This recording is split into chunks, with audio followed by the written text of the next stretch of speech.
As you fill up your family's summer calendar, leave space for something that will have a lasting, meaningful impact on your kids. Today, we're helping you find opportunities for teens to see beyond themselves and help serve local refugees. Executive Director of Utah Refugee Connection, Amy Harmer, is here to share fun ways to get older kids excited about this. It's great to see you, Amy. Love being here. Always love the energy, the light, and the opportunity that you bring to the table. I imagine service and volunteering is an important way for kids to connect. It's also a great resume builder. Yeah, I think sometimes I get a little discouraged because people use service as like, oh, you didn't do well, so do some service hours or a punishment. But if maybe that's what it takes to get them hooked. And then all of a sudden they see all the possibilities open up and they go, oh, I want to do this because I love it. Because it feels right. Because it's engaging. It's what I should do. Yeah, it's in their heart. Yeah. It's in who they are. And you do see, and this is credited in large part, I'm sure, to their parents, but you do see teens all the time who make that connection and who feel it, and it does become part of who they are, and we want to raise kids like that. Yeah, and I think a lot of people think you need to do a humanitarian trip or go somewhere out of the country.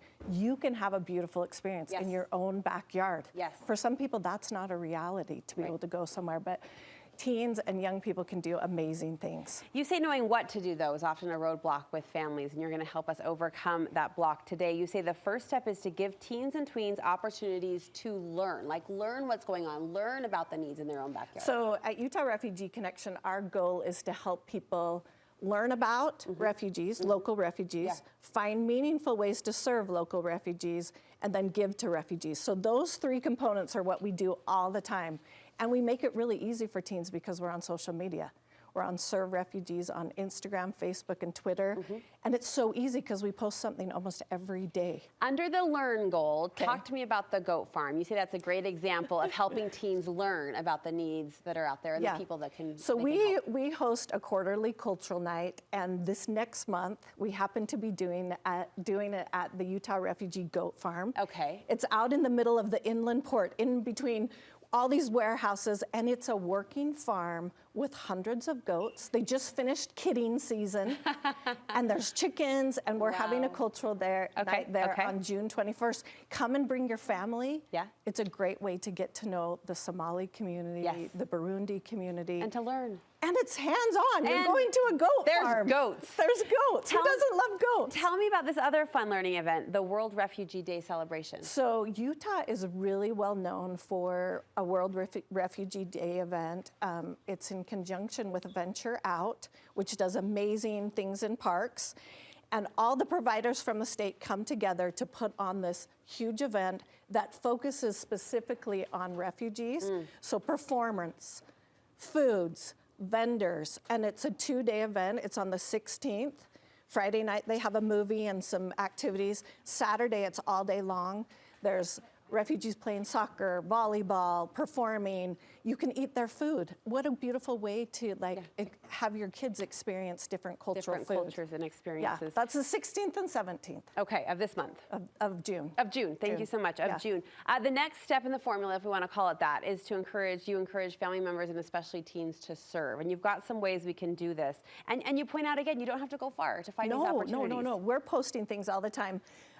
One beautiful event is there's kind of a group of refugees from all different cultures that come together to dance. Oh, wow. Because dance is really a part of their culture. Yeah. And they incorporate a little bit of American influence too. And they need people to come and bring the snacks and dance with them. So these are monthly dance nights? Yes. Okay. So we post about those, and you can sign up to bring the snacks and go dance with those refugee teens. All right. We learn, we serve, and then we give. You want to help teens look for ways to give to local refugees, and there's an opportunity to do that with donuts. Okay. Who hates cleaning their house to get ready for a party? Yeah. Okay, so we have a group that started this Doing Good for Donuts. Okay. And what they did is they just went and picked up donuts, put it in the back of their car, in the driveway with the hatchback open. Okay. They have the donuts, and they say, hey, we're collecting laundry soap for refugees. Come by with your family, get a donut, and bring us laundry detergent, and we'll deliver it. It becomes a swap. Yeah. Yeah. And You can have kids doing sidewalk chalk in your driveway. Sure. No one has to go in your house. You You just pick up a box of donuts. You trade a good for a need. Yeah, I like doing it. good for donuts. And people will call us every month and say, what do you need this month? And we'll Yeah. say, laundry detergent, liquid laundry detergent. And then they just fill up a car. I love that. Hygiene kits always needed. Yes, and menstrual supplies. Teenagers, it's a great way to introduce them to talking about menstrual supplies. So in the last year, we gave out 2,000 packages of menstrual supplies to women and girls in the refugee community. So you can talk to your kids and say what menstrual supplies might be needed and then collect them on your porch. Yeah. Or have their teens put their Venmo out there saying, hey, I'm Oh, there you collecting go. menstrual supplies. Flow Bros. Don't underestimate Flow Bros. Olympus High had the boys lacrosse team put together menstrual The supplies. Flow Bros. Flow Bros. Hats off for the Flow Bros.